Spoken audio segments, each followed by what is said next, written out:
En Espagne, il n'y a pas cette lassitude.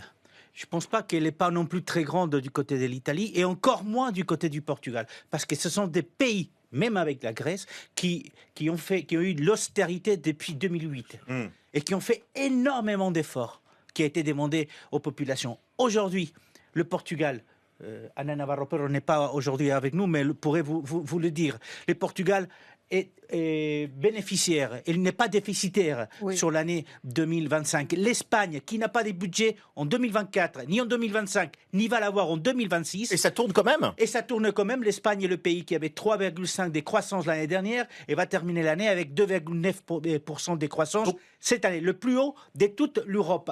On va avoir même un déficit public inférieur pour la première fois de l'histoire à l'Allemagne. Donc vous nous dites quoi? Vous nous dites que les Français, il faut qu'on arrête de grogner, c'est ça le message? C'est-à-dire qu'il faut faire les efforts que des pays comme l'Italie, l'Espagne, le Portugal ou la Grèce ont fait il y a une dizaine d'années. Mais c'était des efforts, on se rappelle de ces politiques qui ont été menées, c'était terrible.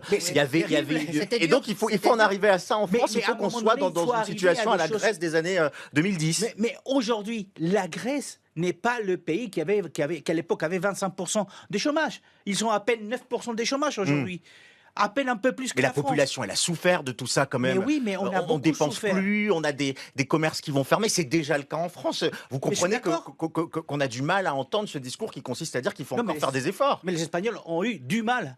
Mais vous n'avez pas de budget. Et ont vécu très mal cette politique-là d'austérité. Mais c'est vrai qu'aujourd'hui, peut-être parce qu'on n'a pas de budget depuis 2024, ça va mieux tout simplement parce qu'on n'a pas le droit de dépenser ce qu'on n'a pas.